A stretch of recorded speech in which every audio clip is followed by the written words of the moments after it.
नमस्कार मित्रों, आपका बहुत बहुत स्वागत हमारे YouTube channel teaching learning event with Anil पर। मित्रों, आज इस वीडियो में हम अध्ययन करेंगे सामान्य विज्ञान के अंतर्गत जीव विज्ञान बायोलॉजी के प्रैक्टिस या रिवीजन वीडियो फर्स्ट को, जो आपकी एडेड जूनियर शिक्षक भर्ती परीक्षा यूपी टेट एवं प्राथमिक शिक्षक भर्ती परीक्षा सुपर टेट के लिए बेहद इम्पोर्टेंट है और महत्वपूर्ण है।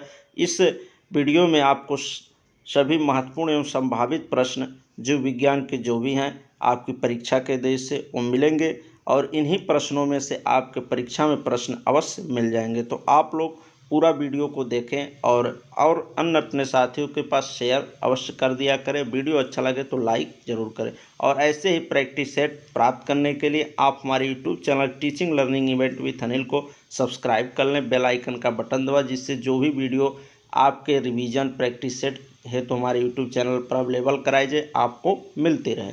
ठीक, तो आइए शुरू करते हैं उन महत्वपूर्ण प्रश्नों की श्रृंखला को। आइए देखते हैं पहला प्रश्न आपका, कैरोलस लिनियस को वर्गीकरण विज्ञान का जनक कहा जाता है। इन्होंने सर्वप्रथम अपनी पुस्तक सिस्टेमा नेचुरी में जीवों के वैज्ञानिक नाम एवं वर्गीकरण की व्यवस्थित प्रणाली प्रस्तुत की। एक तो यहाँ से आपके कई प्रश्न तैयार हो जा रहे हैं, आप देख लीजिए, रिवीजन हो जाएगा आपका। जैसे अगर ये पूछा जाए वर्गीकरण विज्ञान का जनक किसे कहा जाता है, वर्गीकी का जनक किसे कहा जाता है, तो कैरोलस लिनियस को कहा जाता है। ठीक, और इनकी पुस्तक क्या थी जिनमें इन्होंने वैज्ञानिक नाम एवं वर्गीकरण के आधार पर जंतुओं को वर्गीकृत किया, तो वह सिस्टेमा नेचुरी पुस्तक से भी प्रश्न पूछा जाता है। तो सर्वप्रथम अपनी पुस्तक सिस्टेमा नेचुरी में जीवों के वैज्ञानिक नाम एवं वर्गीकरण के व्यवस्थित प्रणाली प्रस्तुत की थी कैरोलस लिनियस ने। ठीक, ये सभी जो भी प्रश्न आप देख रहे हैं सभी सिलेक्टेड प्रश्न हैं। ये आपकी परीक्षा एडेड जूनियर शिक्षक भर्ती परीक्षा, किसी भी परीक्षा के जिसमें सामान्य विज्ञान पूछा जाएगा उसके लिए बहुत ही महत्वपूर्ण है। तो पूरा वीडियो को लास्ट तक देखिए। वीडियो अच्छा लगे तो लाइक, शेयर और चैनल को सब्सक्राइब अवश्य करें। आइए देखते हैं अगला प्रश्न, जीवों के वर्गीकरण की आधुनिक प्रणाली में सबसे छोटी इकाई जाति है। ठीक, जीवों के वर्गीकरण में ठीक सबसे छोटी जो इकाई है वो क्या है, जाति है। यहाँ पर आप देख सकते हैं जगत के आधार पर वर्गीकरण होता है, संघ, वर्ग, गुण, कुल, वंश और जाति। तो जाति यहाँ पर आपकी सबसे अंतिम इकाई है या छोटी इकाई है और जगत प्रथम इकाई है। ठीक, जगत के आधार पर वे किस जगत में रहते हैं, किस संघ के हैं, किस वर्ग के हैं, कौन सा गुण उनके अंदर है, गुणों के आधार पर अलग अलग करना, कुल के आधार पर, वंश के आधार पर अलग करना, ये सब क्या है, वर्गीकरण की आधुनिक प्रणाली के स्रोत हैं और जिसके आधार पर जो सबसे छोटी इकाई मानी गई है जाति है। ठीक, इसके आधार पर जीवों का वर्गीकरण होता है। तो ये भी प्रश्न महत्वपूर्ण है कि जीवों के वर्गीकरण की आधुनिक प्रणाली में सबसे छोटी इकाई कौन सी है, तो जाति है। अगला प्रश्न देखते हैं, जंतुओं एवं पादपों के वैज्ञानिक वर्गीकरण से संबंधित विज्ञान को वर्गीकी कहते हैं। ठीक, यानी जंतुओं एवं पादपों को उनके वैज्ञानिक नाम के आधार पर, ठीक, उनके कुल, वंश, जाति, इन सभी के आधार पर अलग अलग करना ही क्या कहलाता है, वर्गीकी कहलाता है। ठीक, या टैक्सोनॉमी इसको कहा जाता है। नेक्स्ट देखते हैं, विषाणु अति सूक्ष्म एवं अकोशिकीय संरचना वाले न्यूक्लियो प्रोटीन कण हैं। ठीक, अगला देखते हैं, जीवाणु नील हरित शैवाल तथा माइकोप्लाज्मा मोनेरा जगत में शामिल हैं। मोनेरा जगत में एक कोशिकीय प्राकैरियोटिक जीव शामिल किए जाते हैं जिनमें केंद्रक का अभाव होता है। ठीक, आइए अगला प्रश्न देखते हैं और महत्वपूर्ण प्रश्नों को। अगला आपका, पक्षियों के वैज्ञानिक अध्ययन को ऑर्निथोलॉजी कहा जाता है। ठीक, और बता दें मित्रों, ये जो वन लाइनर क्वेश्चन आपके है, कई क्वेश्चनों को इसमें से आपके तैयार करा दे रहे हैं ये वन लाइनर प्रश्न जो हैं, तो आप इसको अच्छे से तैयार कर लें और इसका PDF भी हमारे टेलीग्राम ग्रुप पर मिल जाएगा। आप वीडियो के डिस्क्रिप्शन बॉक्स में लिंक दिया गया है, वहाँ से ज्वाइन करके प्राप्त कर सकते हैं। और ये लास्ट समय में आपके अंतिम क्षण में एग्जाम के ये बहुत ही हेल्पफुल साबित होंगे। आप अच्छे से पूरे कोर्स का रिवीजन कर लेंगे। तो पक्षियों के वैज्ञानिक अध्ययन को क्या कहा जाता है? ऑर्निथोलॉजी कहा जाता है। नेक्स्ट प्रश्न देखते हैं, कोशिका के अध्ययन को साइटोलॉजी कहा जाता है। बहुत ही महत्वपूर्ण प्रश्न है। ठीक, सेल से जीव विज्ञान के अंतर्गत ठीक प्रश्न पूछा ही जाता है कोशिका से संबंधित। तो कोशिका के अध्ययन को साइटोलॉजी कहा जाता है। यह समस्त जीवों की सबसे छोटी संरचनात्मक एवं कार्यात्मक इकाई है। अब एक ही इस लाइन में कई महत्वपूर्ण प्रश्नों को, बातों को लिखा गया है। ठीक, जैसे एक प्रश्न आपका यहाँ से बन जाएगा कि कोशिका के अध्ययन को क्या कहा जाता है? साइटोलॉजी कहा जाता है। ठीक, और कोशिका जो है समस्त जीवों की सबसे छोटी इकाई है, साथ ही में संरचनात्मक एवं कार्यात्मक भी इकाई है। एक कैसे है? तो संरचनात्मक मतलब उसको एक ढांचा प्रदान करती है कोशिका ही। जैसे कोशिका से ऊतक, ऊतक से ऊतक, ऊतक से ऊतक तंत्र, ऊतक तंत्र से अंग, अंग से अंग तंत्र और अंग तंत्र से आपका एक बॉडी, शरीर बन जाता है। ठीक, इस प्रकार से एक संरचना प्रदान करती है आपके शरीर को। और कार्यात्मक इकाई हैं, और आपकी कोशिकाओं की जो छोटी छोटी कोशिकाएं हैं ठीक, उनको कार्य करने में हेल्प करते। इस प्रकार से कार्यात्मक इकाई भी है। ठीक, तो इस प्रकार से जो कोशिका है ये बहुत ही महत्वपूर्ण है, इससे प्रश्न पूछे जाते हैं। तो कोशिका के अध्ययन को साइटोलॉजी कहा जाता है, और यह सबसे छोटी इकाई होती है किसी के जीव के निर्माण में। ठीक, और यह संरचनात्मक एवं कार्यात्मक इकाई भी कहलाती है।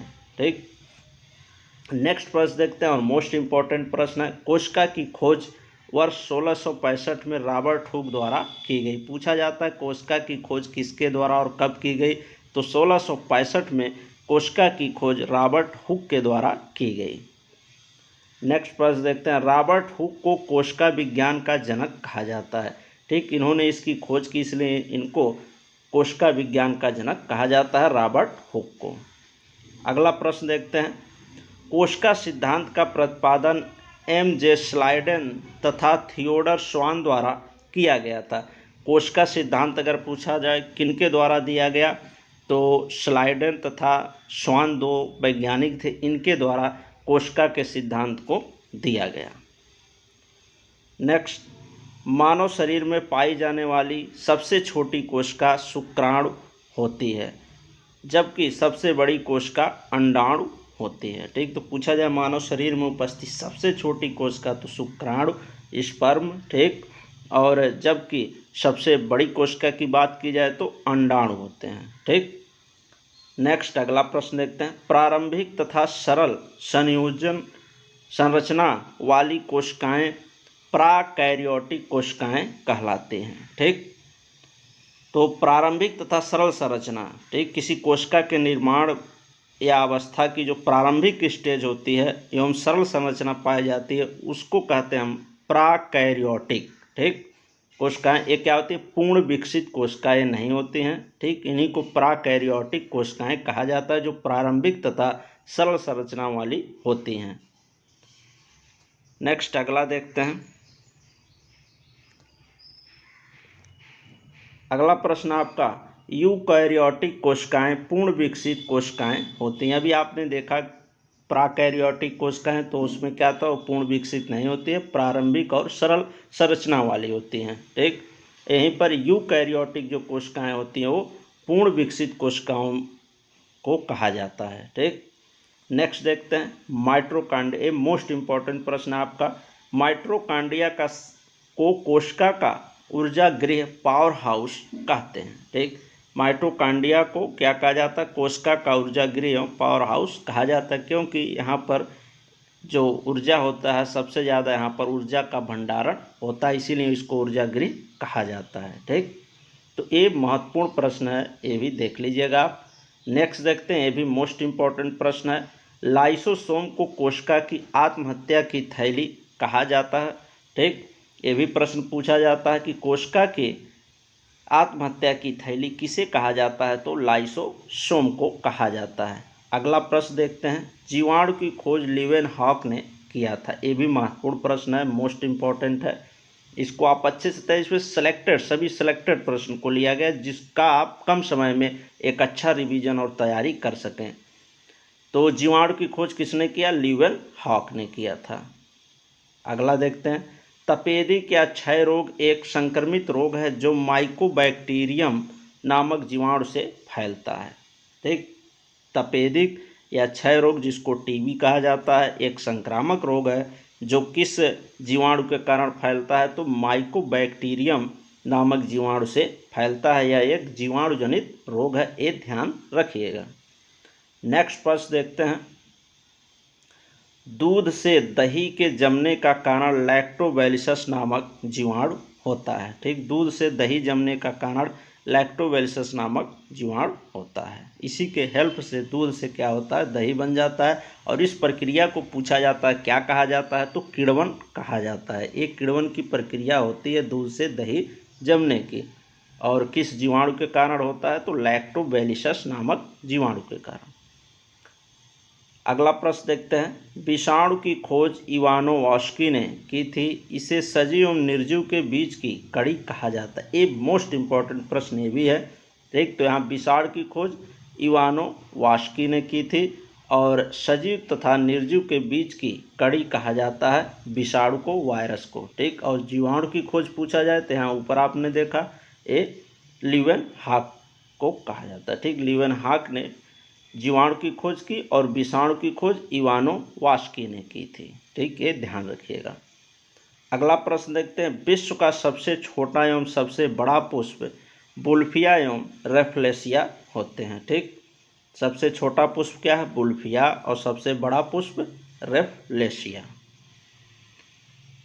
लास्ट प्रश्न देखते हैं और अंतिम प्रश्न, बायोडीजल बनाने में जेट्रोफा रतनजोत ठीक नामक पौधे का प्रयोग किया जाता है। ठीक, बायोडीजल बनाने में पूछा जाता है कि किस पौधे का प्रयोग किया जाता है, तो जेट्रोफा या रतनजोत, ये दोनों नाम याद रखिएगा। रतनजोत से भी प्रश्न पूछा जा सकता है और जेट्रोफा से भी, तो इसी को ही कहा जाता है। तो बायोडीजल बनाने में जेट्रोफा या रतनजोत नामक पौधे का प्रयोग किया जाता है। अब आइए एक बार इसका फास्ट रिवीजन कर लेते हैं, जिससे आपका कम समय में पूरी चीज़ फिर से एक बार रिवाइज हो जाए, दोबारा ना देखना पड़े। ठीक, और भी अन्य बता दें आपको, हमारे यूट्यूब चैनल पर और भी अन्य विषयों के सामान्य अध्ययन से संबंधित, भारत के भूगोल, एक अर्थव्यवस्था संबंधित रिवीजन प्रैक्टिस सेट वीडियो बने हैं, आप वहां जा कर के देख सकते हैं प्लेलिस्ट के माध्यम से। तो आइए फास्टली इसका रिवीजन कर लेते हैं। कैरोलस लिनियस को वर्गीकरण विज्ञान का जनक कहा जाता है। इन्होंने सर्वप्रथम अपनी पुस्तक सिस्टेमा नेचुरी में जीवों के वैज्ञानिक नाम एवं वर्गीकरण की व्यवस्थित प्रणाली प्रस्तुत की। जीवों के वर्गीकरण की आधुनिक प्रणाली में सबसे छोटी इकाई जाति है और सबसे बड़ी इकाई क्या, जगत है। जंतुओं एवं पादपों के वैज्ञानिक वर्गीकरण से संबंधित विज्ञान को वर्गीकी कहा जाता है। ठीक, और अगला देखते हैं, विषाणु अति सूक्ष्म एवं अकोशिकीय संरचना वाले न्यूक्लियो प्रोटीन होते हैं। अगला है, जीवाणु नील हरी शैवाल तथा माइकोप्लाज्मा मोनेरा जगत में शामिल है। मोनेरा जगत में एक कोशिकीय प्रोकैरियोटिक ठीक जीव शामिल होते हैं। पक्षियों के वैज्ञानिक अध्ययन को ऑर्निथोलॉजी कहा जाता है। कोशिका के अध्ययन को साइटोलॉजी कहा जाता है। यह समस्त जीवों की सबसे छोटी एवं संरचनात्मक एवं कार्यात्मक इकाई होती है। अगला आपका, कोशिका की खोज वर्ष 1665 में रॉबर्ट हुक द्वारा की गई। एक रॉबर्ट हुक को कोशिका विज्ञान का जनक कहा जाता है। कोशिका सिद्धांत का प्रतिपादन एमजे स्लाइडेन तथा थियोडर स्वान ने किया। मानव शरीर में पाई जाने वाली सबसे छोटी कोशिका शुक्राणु होती है, जबकि सबसे बड़ी कोशिका अंडाणु होती है। प्रारंभिक तथा सरल संरचना वाली कोशिकाएं प्रोकैरियोटिक कोशिकाएं कहलाती हैं। यूकैरियोटिक कोशिकाएं पूर्ण विकसित कोशिकाएं होती हैं। माइटोकॉन्ड्रिया को कोशिका का ऊर्जा गृह कहते हैं। लाइसोसोम को कोशिका की आत्महत्या की थैली कहा जाता है। जीवाणु की खोज लीवेनहॉक ने किया था। तपेदिक या क्षय रोग एक संक्रामक रोग है जो माइकोबैक्टीरियम नामक जीवाणु से फैलता है। दूध से दही के जमने का कारण लैक्टोबैसिलस नामक जीवाणु है। विषाणु की खोज इवानोवस्की ने की थी। इसे सजीव एवं निर्जीव के बीच की कड़ी कहा जाता है। विश्व का सबसे छोटा एवं सबसे बड़ा पुष्प बुल्फिया एवं रेफ्लेसिया है। बायोडीजल बनाने में जेट्रोफा रतनजोत नामक पौधे का प्रयोग किया जाता है। तो ये सभी सिलेक्टेड प्रश्नों की श्रृंखला रही मित्रों। इसको आप, मुझे आशा है कि आप लोग अच्छे से पूरा वीडियो देखे होंगे और तैयार कर लिए होंगे। तो इसको कई बार आप अगर देख लेते हैं तो आपका बेहतरीन ढंग से पूरा रिवीजन कम समय में हो जाएगा। तो ऐसे ही वीडियो को प्राप्त करने के लिए आप हमारे YouTube channel teaching learning event with Anil को सब्सक्राइब अवश्य करें और अन्य साथियों के पास इस वीडियो को शेयर जरूर कर दिया करें। ठीक मित्रों, मिलते हैं नेक्स्ट वीडियो में सामान्य विज्ञान के, जीव विज्ञान के प्रैक्टिस सेट सेकंड के साथ, जिसमें आपको और भी अधिक महत्वपूर्ण प्रश्न जो भी आपकी परीक्षा के उद्देश्य हैं उनका संग्रह मिलेगा। ठीक मित्रों, धन्यवाद।